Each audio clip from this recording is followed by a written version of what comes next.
Hey there, nostalgia lovers! Welcome back to Nostalgia Area. Picture this. Your cupboards are empty, your stomach is growling, and when you finally make it to the store, the shelves are bare. For millions of Americans during the Great Depression, this wasn't a nightmare scenario. It was everyday life. By 1933, unemployment had skyrocketed to nearly 25%, and the Dust Bowl had turned once fertile farmland into clouds of dirt. Food wasn't just expensive, it was uncertain. Eggs, butter, milk, and fresh fruit became rare luxuries. So families did what they had to do. They got creative. Out of sheer desperation came some of the strangest and most ingenious recipes ever written down.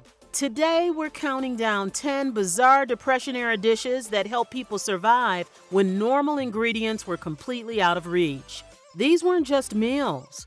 They were acts of resilience. Let's get cooking, carefully. First on our list is perhaps the most poignant dish from the era, water pie.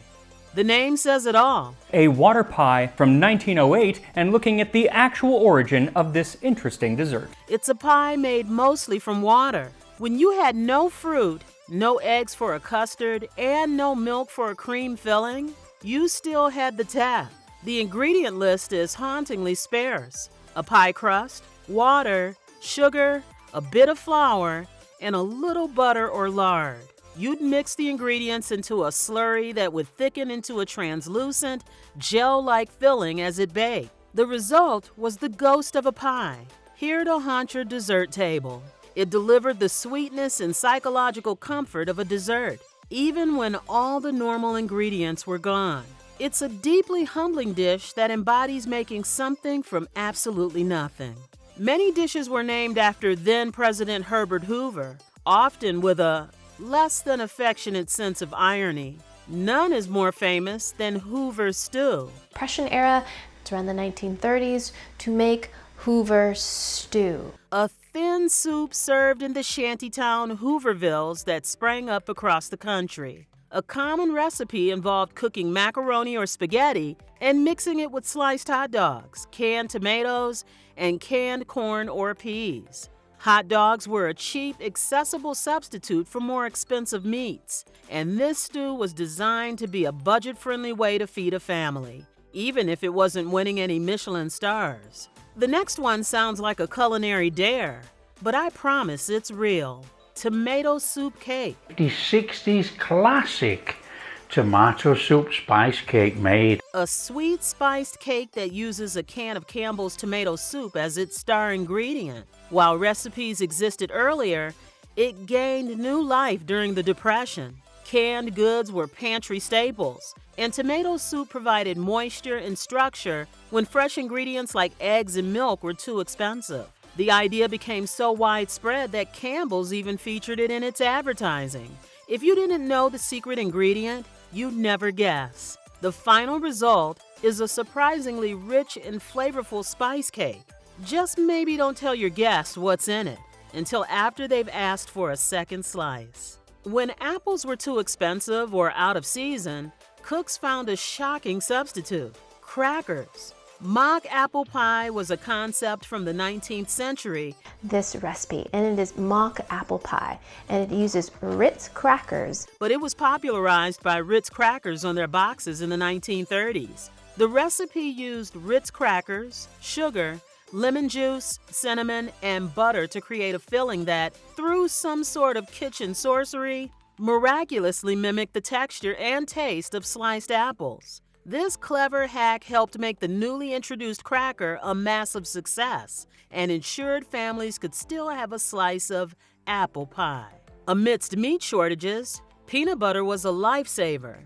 At around 10 cents a pound, it was an affordable source of protein and fat, becoming a cornerstone of the Depression-era diet. This led to the creation of peanut butter bread. Let's have a good time. And this one, I think, falls sort of in the middle. It's peanut butter bread. Found in cookbooks from the early 1930s, this recipe is remarkably simple. It contains no yeast, no eggs, and requires no rising time. The ingredients are just flour, sugar, baking powder, milk or water, and a hefty scoop of peanut butter.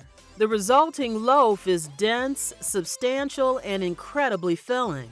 The ultimate slacker's bread, born from sheer necessity. When fresh produce was scarce, resourceful families turned to their own backyards.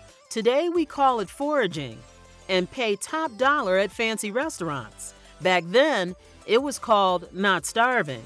Dandelion greens, often seen as a common weed, are actually packed with nutrients. During the Depression, picking these greens to create a dandelion salad was a way to make a meal for free. So one of those recipes that she included was dandelion salad. People would gather the greens, wash them, and often dress them simply with lemon juice and olive oil if they had it. It was a perfect example of the waste not, want not mentality that became a matter of survival.